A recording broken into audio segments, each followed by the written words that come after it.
Welcome to 100 Proof Radio with Jay Wesley, your weekly journey into examining your spirit choices and social etiquette in different settings. Do you know the written and unspoken rules about ordering and consuming alcohol during a night out on the town with your friends, at office holiday parties, or when hosting at home? Well, pour your favorite drink and get ready for an unfiltered, enlightening, and comfortable ride. Sip back and relax. And welcome to 100 Proof Radio with Jay Wesley. Welcome to 100 Proof with yours truly, Jay Wesley, at our new home of Rolling Out.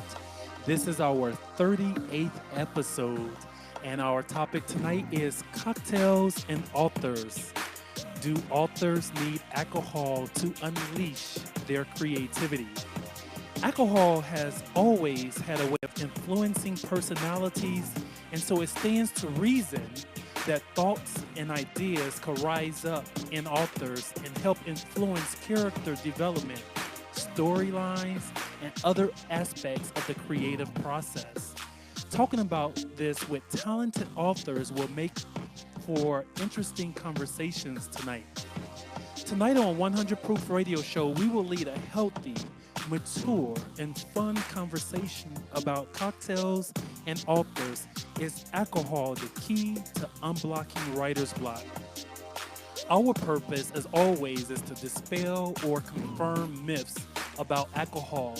And tonight we're talking about confirming if alcohol and writing have a relationship, informing drinkers about how alcohol impacts them will assist them in being in control of their lives.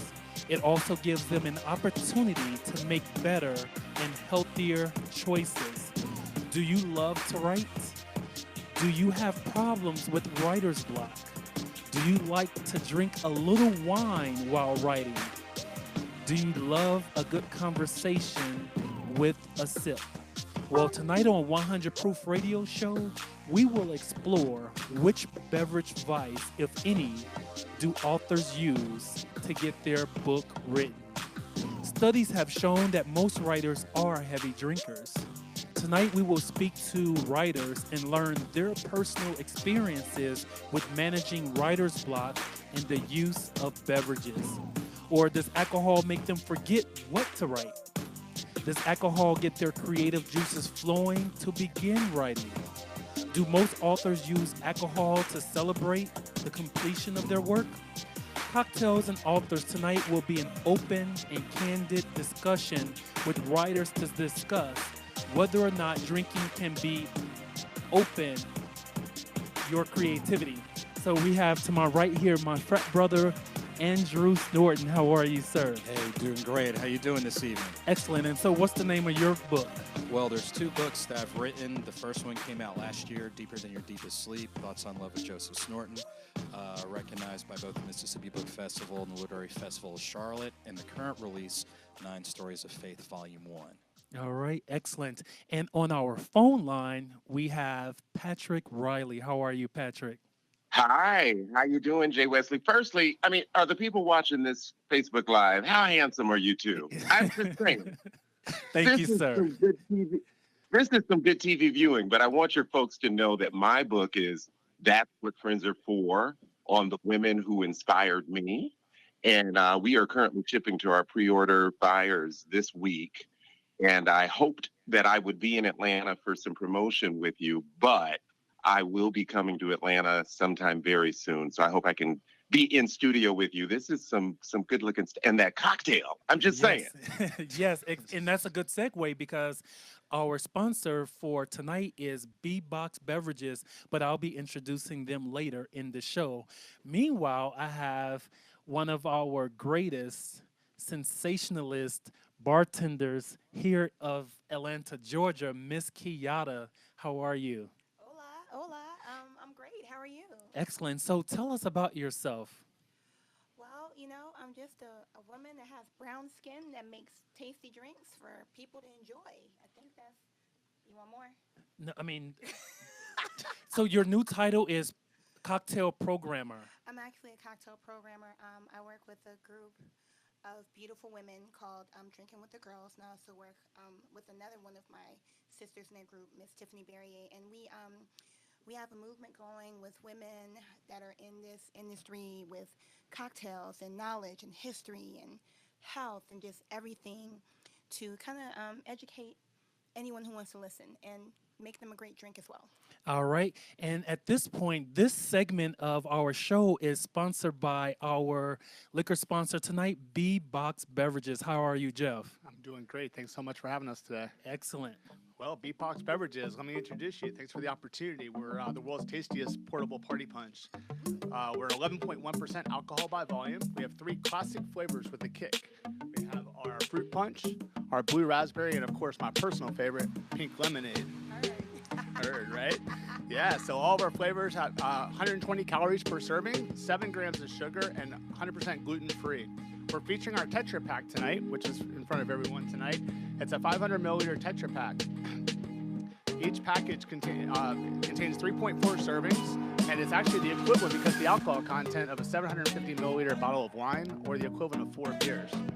So, how do we consume our product? Well, if you get a little bit of writer's block, you can actually open up the Tetra Pak, pour yourself a little bit of our blue raspberry, you can put the cap back on it, put it back in the fridge, and it stays great, fresh for 60 days. All right. Excellent, Jeff. Keyatta, we got you one coming out. I was about to And say. so we didn't forget about you.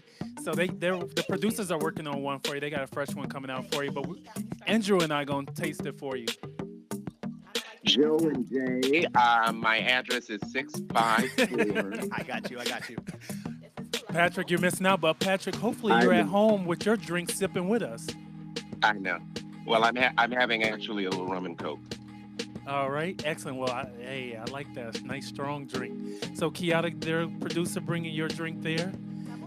All right, and so this is wonderful. So, what inspired Beatbox Beverages? Well, we just want to create a solution to getting our friends together over some music, and just kind of creating an alternate solution to the beverage alcohol category, something that is fun and brings people together. So I think you're enjoying our cocktail, our fruit punch, our blue raspberry. That fruit punch tastes a lot like Hawaiian punch. The pink lemonade tastes like country time lemonade. And what would you say about that blue raspberry? Maybe that blue otter pop we had as kids, right? I'm loving this.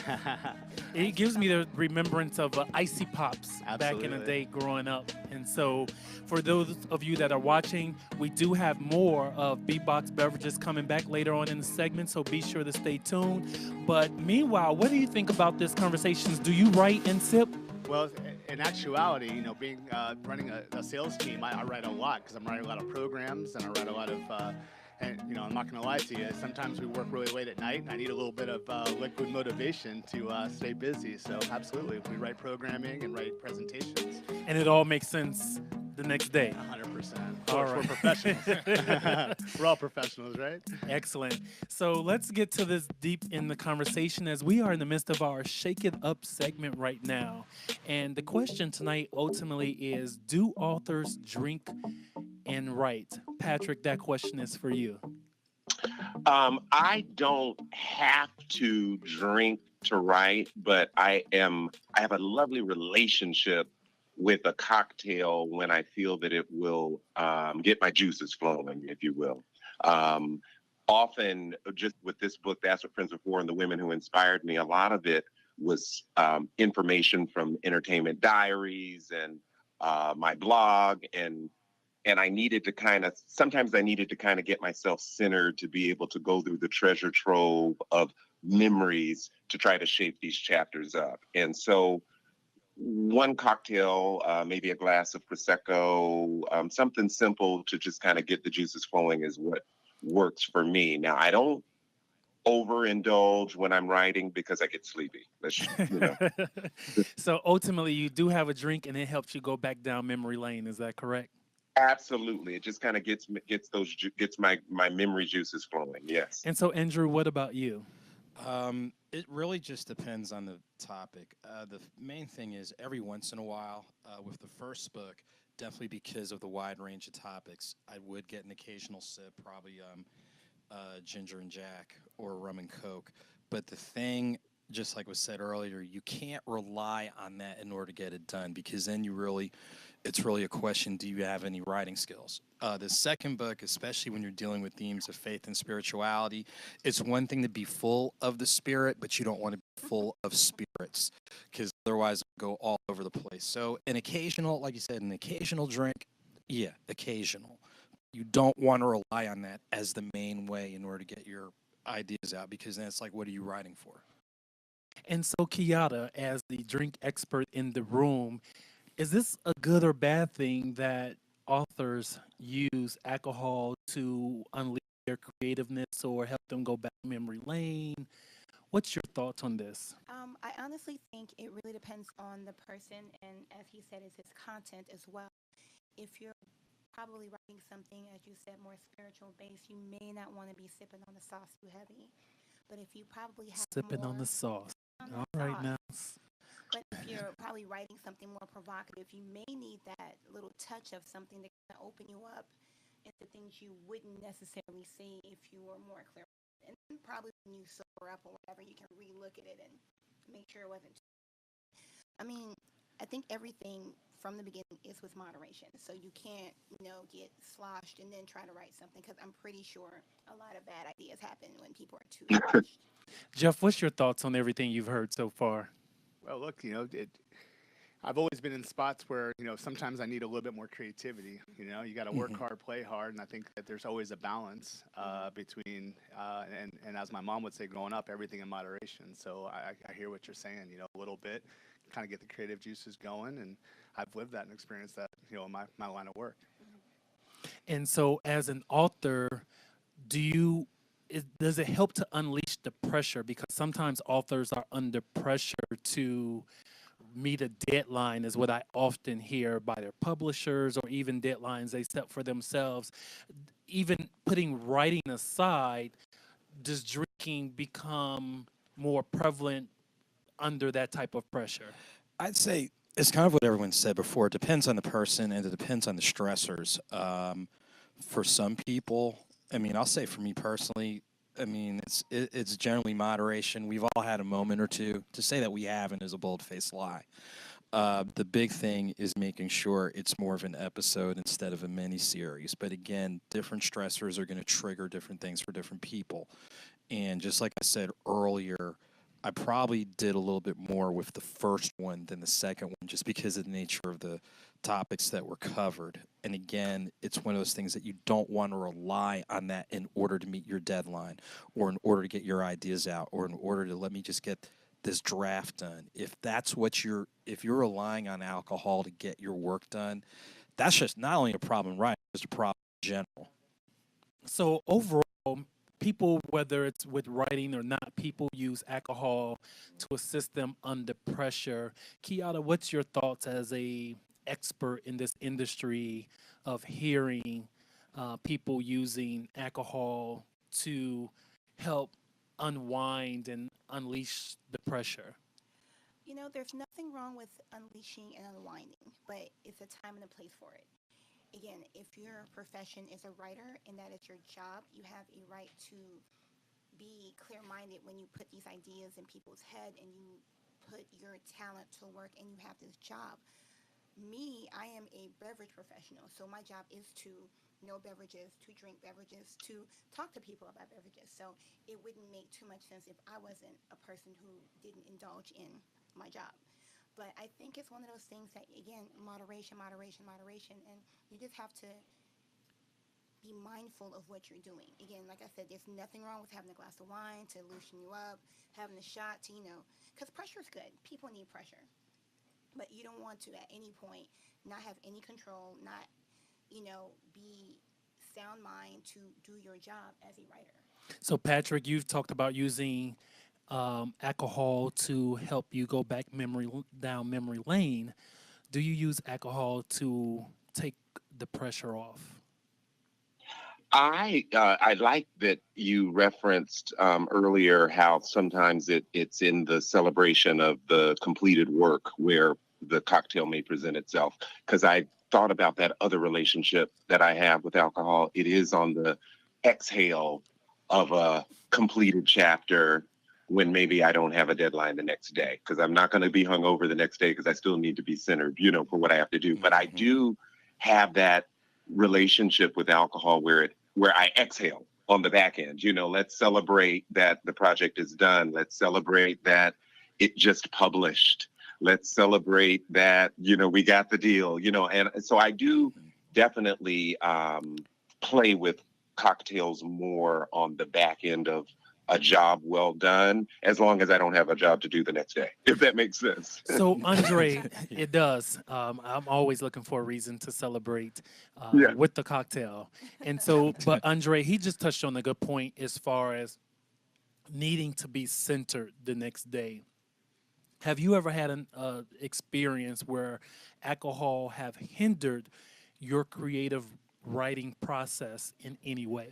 I'd say sometimes, because sometimes it just depends on the mood. It depends on the stressors, because in general, if I have a sip, it's kind of what was said before, as you're getting momentum and you get closer to the end of that chapter or that draft or getting that assignment done, it's more of an exhale moment every once in a while in order to get the juices flowing. But again, to me, you're playing with fire if you are utilizing alcohol to get your creative juices going. And this is just from my background of having written for magazines before, like I said, having done 2 books. Every once in a while is fine, but again, I think the theme that all of us are saying, and we all agree, it's moderation. You can't overdo it. And again, it comes back to what I said earlier. If you are reliant on alcohol to help you tap into your creativity, if you're reliant on that to manage your stressors, if the key thing is you can't rely on that, because you're gonna put yourself in a position that it'll take you a while to get back out of. And like was said earlier, if you've done a lot of celebrating the night before and you've got that festival or that book signing, that's probably not a good idea to go ahead and go overboard. So, brother man, have you ever been hindered by alcohol the next day where you were not centered? Oh no, that's one thing. Thank God Almighty, Keep I it have 100 not had now. that. This I is am keeping it 100 100. proof. I'm keeping it 100 in the 'Cause in look, the skies. I'm going to keep it real with you guys. I have had days where I have consumed too much and was not as centered the next day. I think we've all had a moment in our adult Same here. lives where it's happened. Yeah. So it happens. But you're saying It happens. I think for me, I've kept that type of situation real minimal. And part of it is because my background and my major is in English, is in writing. So writing for me isn't that hard to do. Even coming up with different ideas or tapping into things, it comes back into, I can lean more on my experience and my upbringing than relying on a drink. Now, like I said before, have all of us had a misstep? Absolutely. I'm thankful that my missteps, let's say during the course of the writing process, haven't prevented me from catching that flight the next day. If I could piggyback Go ahead. on that, I love that we're talking about being experienced writers, because as experienced writers or professional writers, we're professionals.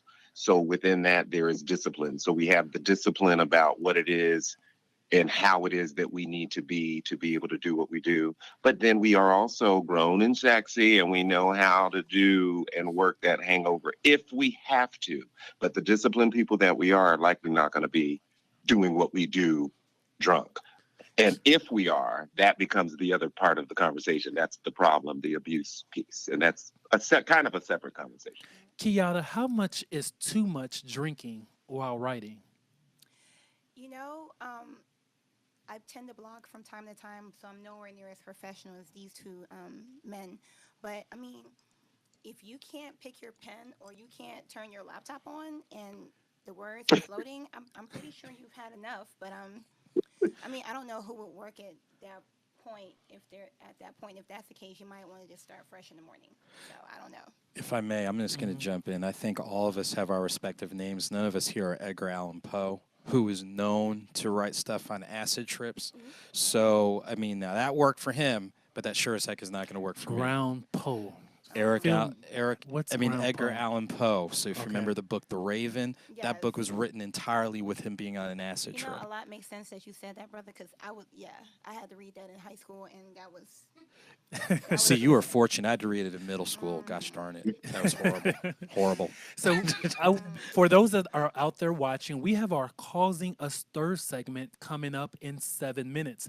This is where you get to chime in and ask questions. So, we encourage you to go to Rolling Out's Facebook page and type your questions and/or comments in, and we will ask them here on air. So, in 7 minutes, be prepared to ask your questions. May as well go right now and ask and share this to someone that you need that you feel needs to hear this conversation out there, because as always 100 proof is all about drinking responsibly and drinking maturely.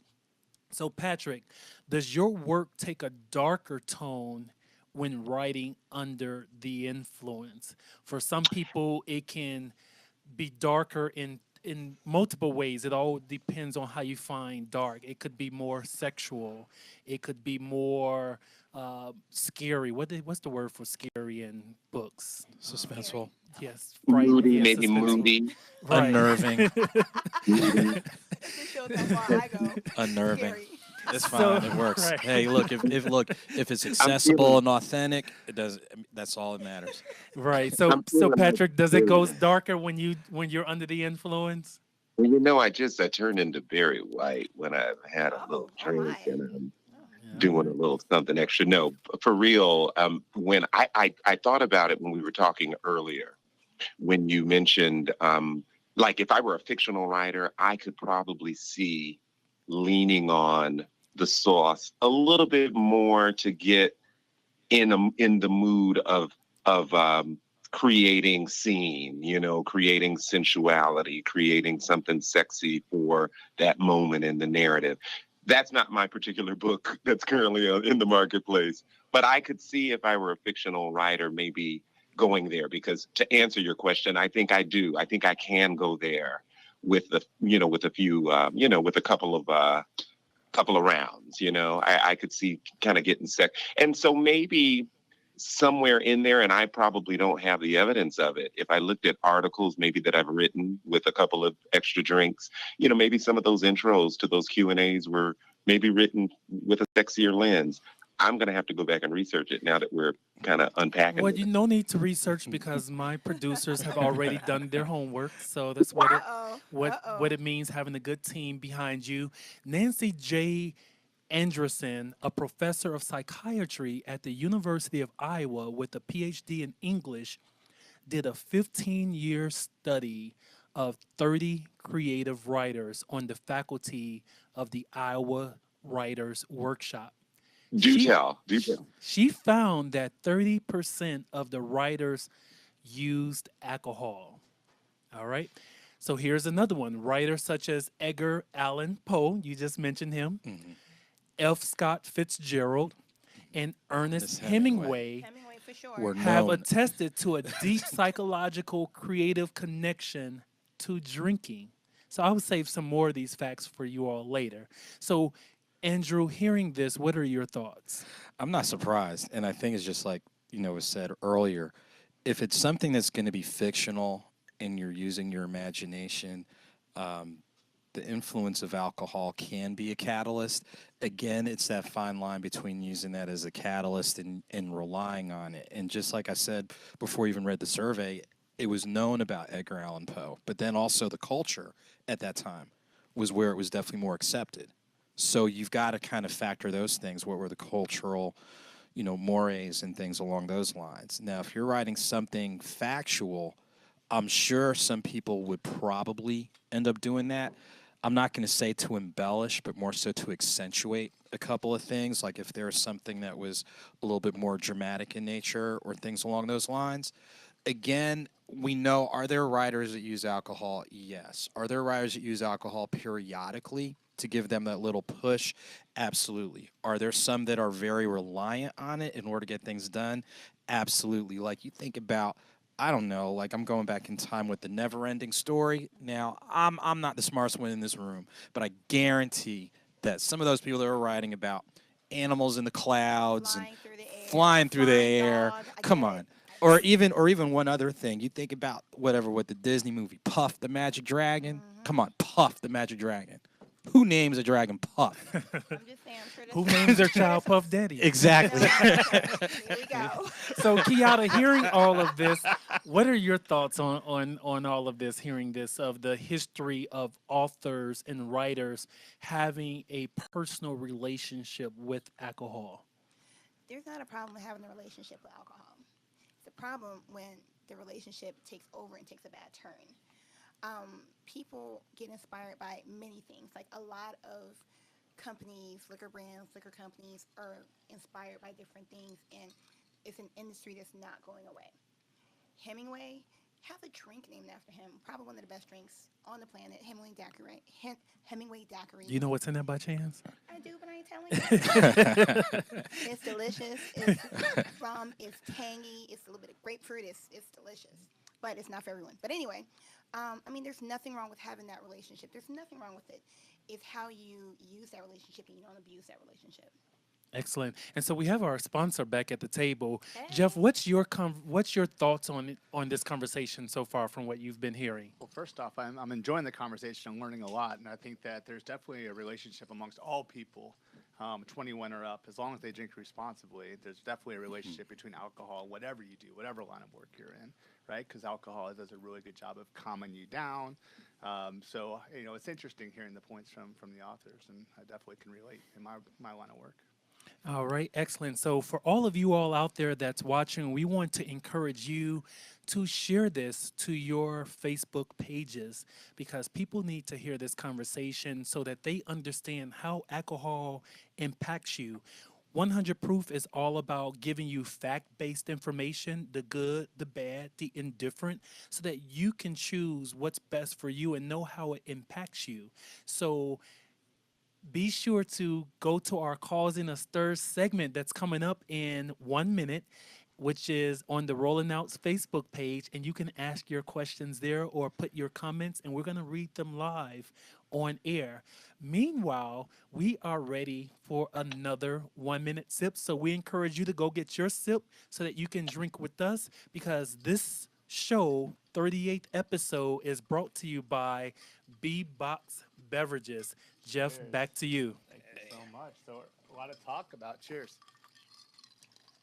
A lot of talk about occasion sips to lips, and so I think this minute we should talk about the best drinking occasions for Beatbox Beverages. So this was created to bring people together. So we do a lot of work at music festivals, but there's this package right here. The Tetra Pak is 100% recyclable.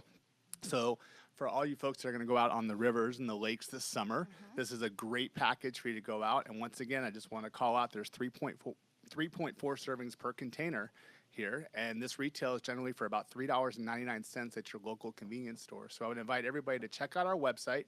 It's www.beatboxbeverages.com. We have a store locator, so you can find the store closest to you that carries Beatbox Beverages. And also, please follow us on Instagram at @BeatboxBeverages. So certainly enjoying the conversation. Thank you so much for having us. No, the pleasure is definitely mine. And so you all were started in Austin, Texas. Who's the founder? So there's 3 founders, Justin Fenchel, Amy Stedman, and Brad.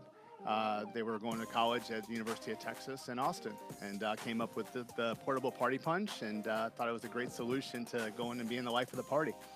Excellent. And so how many states is it found everywhere? Is it all over the nation, or is it certain states? Yeah, we're in 20 states, and Okay, I would that's say good. the majority of the Southeast. We're also in Texas, obviously, where we started, and we're also in California. Those are our main areas. And so for the people in Atlanta, Georgia, that's where most of our audience is. Where can they find the product? Please go to our website. It's www.beatboxbeverages.com. We have a store locator on our website. So you can go to our website and they can type in their address, and it'll tell them the closest store to them. And who's your distributor here locally? Oh, thanks for calling that out. I want to give a special shout out to United Distributors here in Atlanta, Georgia. Amazing United? partners. Yeah. All right, yes, That's United. right. Thank you so Excellent. much. David Schulberg, John Ramsey, the whole And team. so this is the fruit punch that I'm having now. Absolutely. All right, so I do like the fruit punch better than the pink lemonade. Well, So pink lemonade's my favorite. I thought the pink lemonade would have been my favorite, but I like the fruit punch better.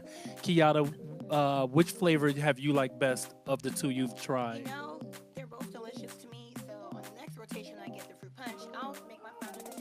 All right, Thank you. excellent. So let's make sure she get a round, a third Absolutely. round. Let's make sure we all get a third round so we Done. can decide. So, Andrew, I'm gonna hold on you. Patrick, are you still there drinking with us? I'm still here, but for my care package, I'd like to try the pink lemonade first.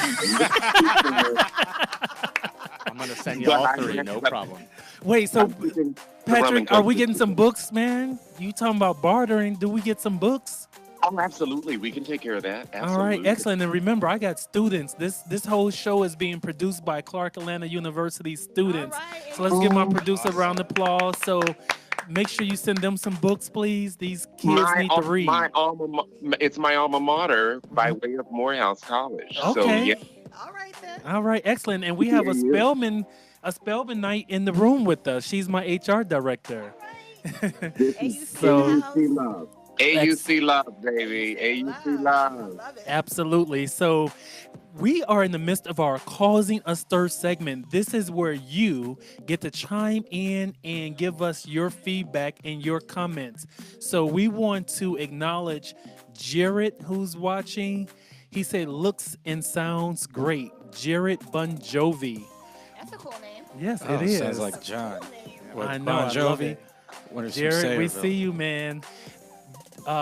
We have Brian Jenkins. He says, that's how they tied in. All right, not sure what that means.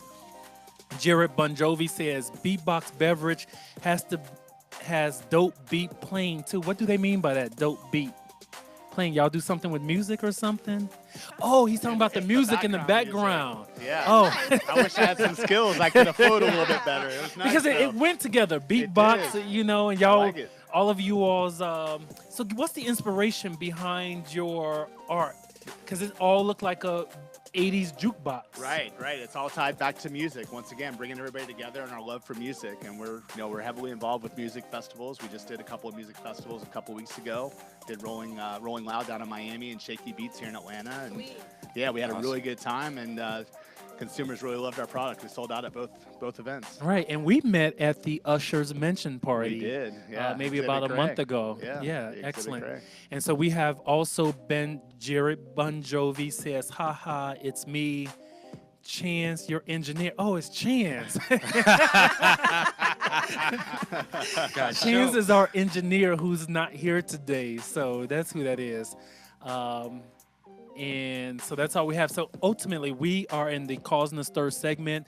Be sure to type your comments in here by going to Rolling Out's Facebook page, and we will chime in. Meanwhile, we're going to go back to the conversation at hand, and we talked about sharing more facts.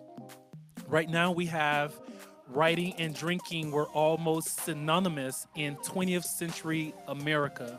Booze has come to seem a natural accompaniment of the literary life, wrote Alfred Kazin in commentary in 1976, a symbol of the profession's loneliness, creative aspirations, and frenzies. So I didn't necessarily get what I just read myself. So we're going to keep on moving right there. So let's bring it back to you, Jeff. The thoughts of the conversation. Do you think it's a bad thing that authors use alcohol to express their freedoms or go deeper to a deeper place? Not at all. I don't think it's a bad thing. I think that as long as they're drinking beatbox beverages, I'm good with it. Exactly. No, You better I say actually. it. So what's your take? Because I'm really big on corporate social responsibility. Absolutely. So what role do you think that manufacturers and distributors have with assuring that consumers understand the impact of alcohol? I think we shoulder a lot of that burden, and I think you're seeing it come out, and and how beverage alcohol brands advertise and what they communicate on brand messaging. I think you'll always see with whether it's a major brewer, or wine, spirits, or brewery, what they call out on their point of sale, you'll always see drink responsibly. So I think we shoulder a huge burden, and I think that folks in the industry, including bartenders, shoulder a huge burden to to educate. But it's also on the person. I think that you have to know your limits. And I like what was said earlier about making sure that those times in your lives are more of an episode and not a mini series. Yeah. I'm really gonna take that with me tonight, because I think that there's a lot of times in life where you may make the bad decision, right? But make sure that's just one episode you learn from it. You don't turn that into a mini series. So I appreciate that comment. No problem. Just give me credit. Absolutely. 100%. So, Patrick, turning it back to you, based on what Jeff just said, what are your thoughts for those that do make it a mini series versus an episode when it comes to being an author? Sure. They don't call it liquid courage for nothing in all of our domains. So for a writer who has a relationship with a cocktail that helps open them up in that way, I don't judge it. I don't know that it's the healthier lean in the grand scheme of a long career and a healthy life. When we were talking earlier about those cultural norms, I think of also as a journalist, what defined a journalist back in the day based on cultural norms: cigarette, smoking, get the deadline, it looked a certain way. And then over time, society got healthier with how it chose to have that relationship with, in that case, cigarettes or not.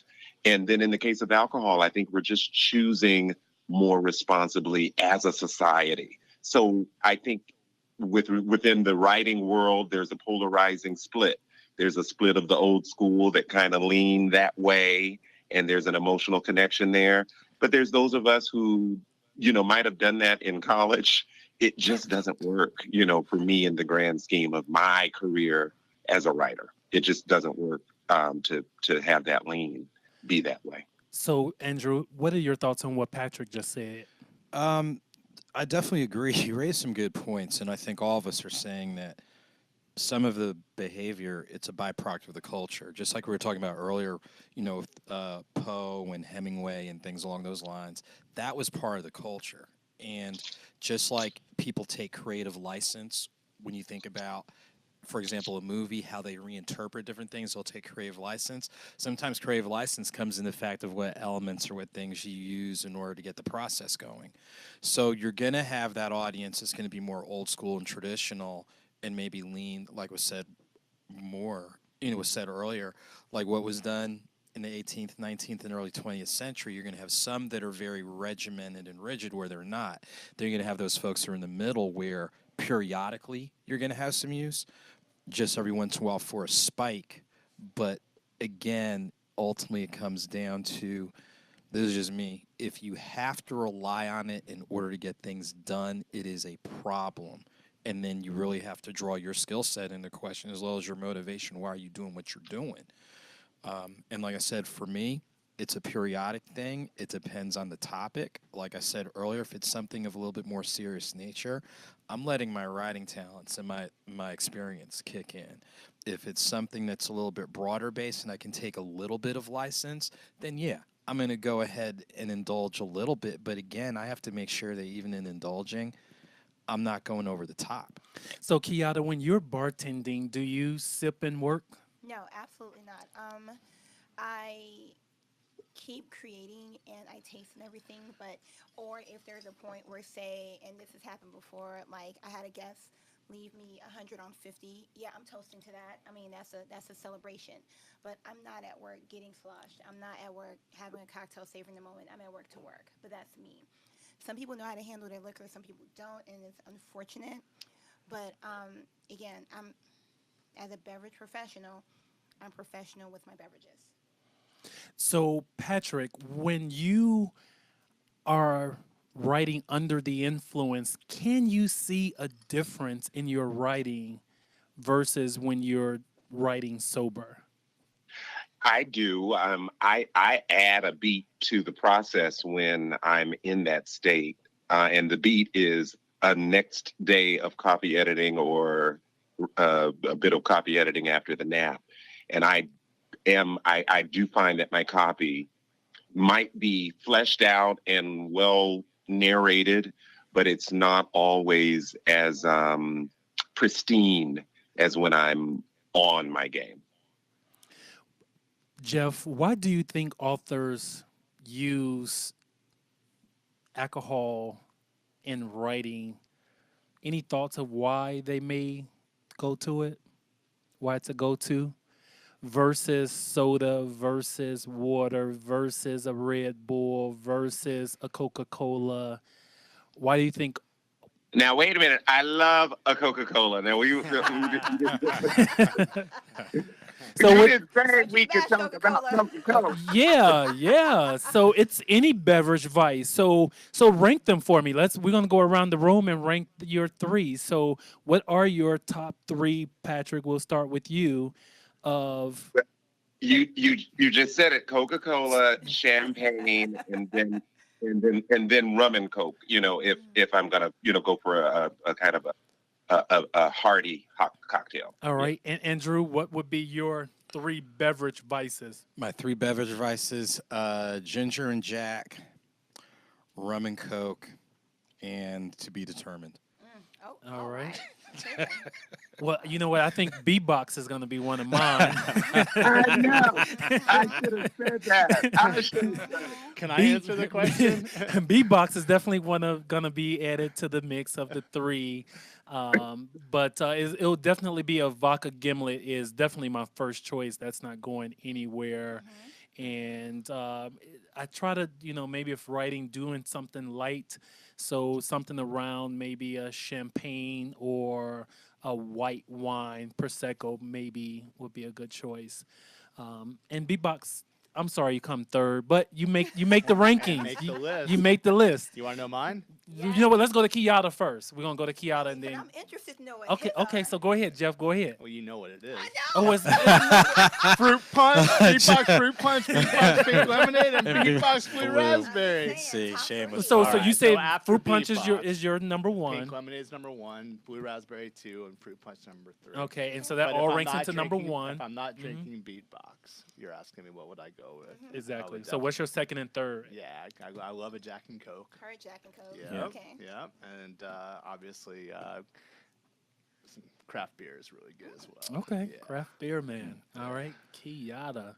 We're gonna talk about your Negronis later. Oh my So I went out to an event yesterday for Keyatta, and we're gonna talk about it in our hotspot segment. And because today's Negroni week, yay for Negroni week, and we're Yes, gonna yes, explain yes. what that's all about. We are. But what's your top three choices? So if I had to only pick three, I am a gin girl number 1, a bourbon lady number 3, and a beer maven. Okay. Nice. So, I mean, this could be in the top 5. Over here, kind of Right. consistent, like Thank you for that. Gin, bourbon, and beer for sure. I'm a lady. All right. Excellent. So, Keyatta, you have children. I do. And and so- they're listening right now, actually. All right. Excellent. So give them a shout out. Tell them hi. Hi, James and Glenn. Bedtime coming soon. Go ahead and wrap it up real quick, y'all. Thank you. So I say that to say that having children, my son is 19. Thank God he's out of elementary school. And even with as many degrees that I have 2 master degrees, but helping him do homework was a killer growing up. Like it make you want to have Oh, my a drink goodness. that the assignments that these kids get. I don't know how they do it now. It's, Right. It's too much. It's too. I will never tell them they're smarter than me ever. Right. Jeez. This whole Well- homework situation is crazy. Well, I mean, part of one of my business hats is working in education, like tutoring and SAT, ACT prep. So yes, hours of entertainment is an understatement. Right. So, Patrick, going back to you, how many drinks would you say if you were on a resort just to write a book for an entire 7 days, free flowing of beatbox, champagne, anything that you want at your fingertips? How much do you think you would consume for that entire 7 days? You mean how much work would I have gotten done? No, how many drinks would you have on Oh. average per day? I should be adding what I had for my 8 days over Memorial Day weekend or around in the Dominican Republic at the all-inclusive Grand Malia. And let's see, on average, I had 24 glasses of champagne, 5 rums and cokes, and maybe 6 Patrick, strawberries. I would have never That's guessed. okay. Wait, a day? Man, And that's a day. Okay, Whoa. I love you keeping 100. See, Patrick and I hung out and at NABJ. Right. We work hard, we play hard. Yes. Oh, I Yeah, see. All right, folks, I clearly. hear you. I And so, hear for you. those that Clearly. don't know, my. NABJ is the National Association of Black Journalists. And for the last few years, they've brought me in as their executive producer, and I Okay. run the Look at hospitality you. suite. Look at you. Which is a huge suite, and you probably have Yeah. at least 1,000 people flowing through this room.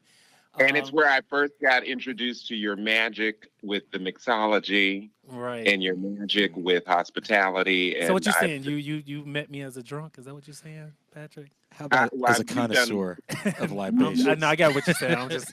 I'm just you've teasing. mixed some potent cocktails over these years, Right. and you know what you're doing. I'm just saying. Right. I appreciate that. Thank you. So, with that being said, Andrew, the same scenario, if you were given the opportunity to go on the island all by yourself, any cocktail, any beverage of your choice, all day, any day, how much would you consume? Well, since you'd say, And you're there to write. oh, I'm there to write. Let's see, all day, any day. I don't have to go anywhere. Man, that number could be ridiculous. All your bills are paid for, so you're not stressing about how you're gonna pay the rent or any of that. I'll just say this: writing wouldn't take place the first day. That's for sure. That's just leveling with you. I think I'll get around to it. it'll be like the younger folks say. It'll be pregame, and then you get your work done, and then it'll be postgame, and that's pretty much it. So, in Alright. regards to raw numbers, why put limits All right, on something along those no lines? limits, sir. I like that. I like that. So, Patrick, I want to come Okay. back to you real Jay. quick. Go ahead. Jay, we buried the lead though. The offset for those kinds of antics is coffee. Good, strong coffee.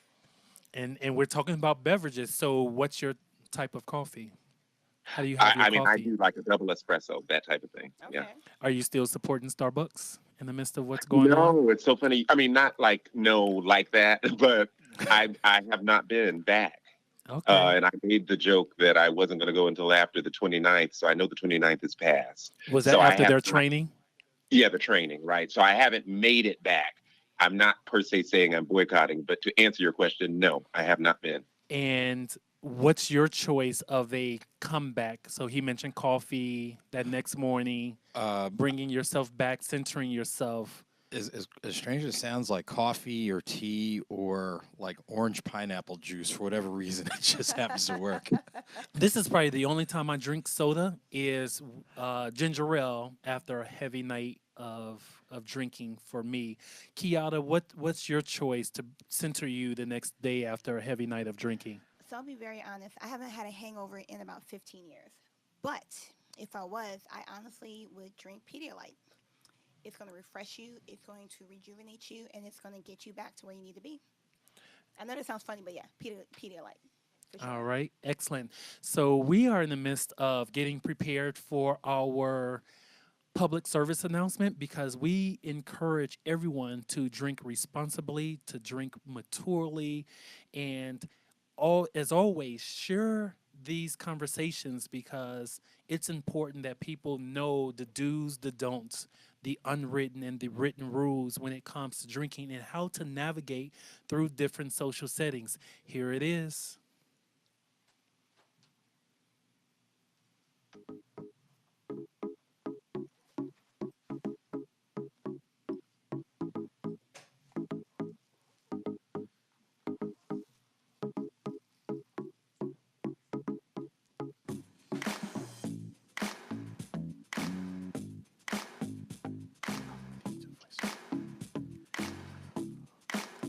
Good evening.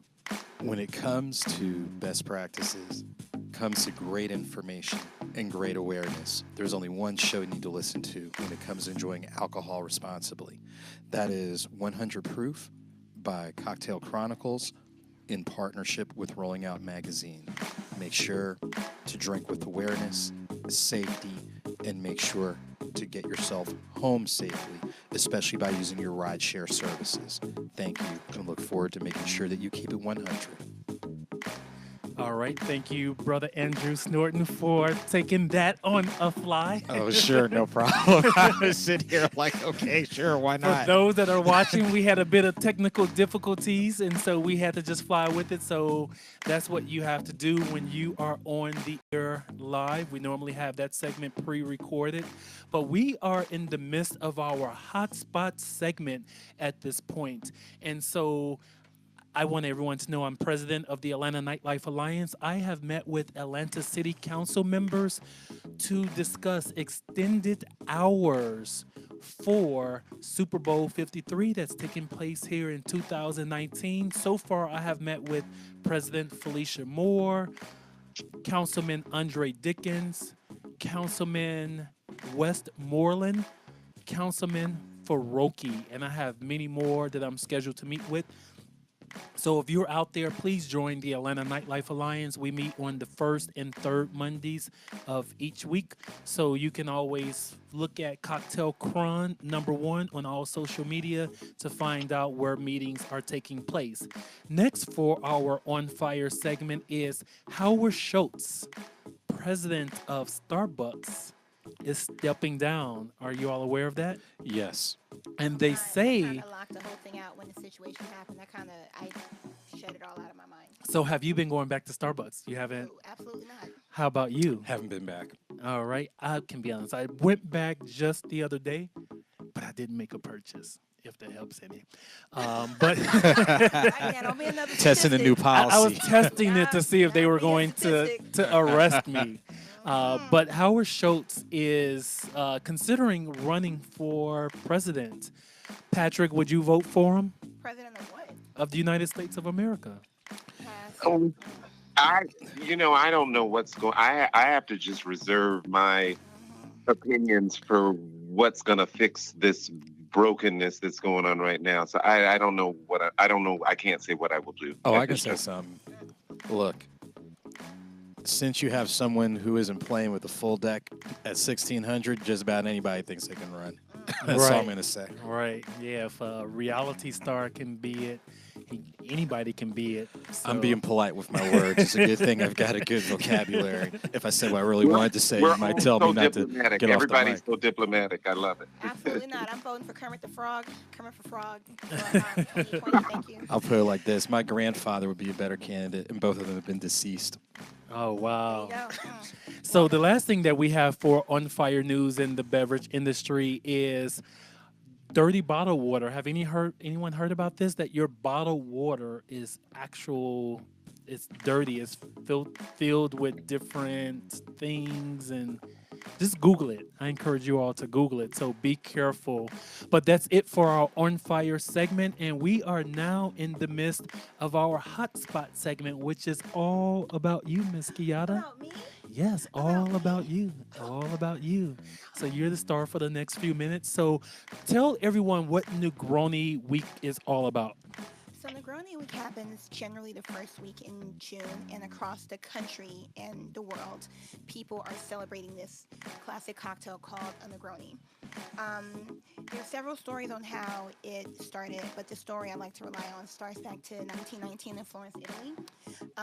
A guest of a bar always came in and would get a Americano, which is Campari and club soda with lemon or lime. And I guess this one day he had a rough day and he asked the bartender behind the bar to make it stronger, and the bartender added gin to it. So hence from that time the cocktail was kind of developed into a boozy stirred cocktail of 3 components, equal parts of gin, sweet vermouth, and Campari. From that, the beauty about Negroni Week is that we can have our own interpretations of that cocktail and do variations of it, and every person that participates in it donates a portion of it to a charity of their choice, which is awesome. It's like drinking for a cause. So it's something that bartenders across the country and definitely Atlanta have been taking part of. I went 7 last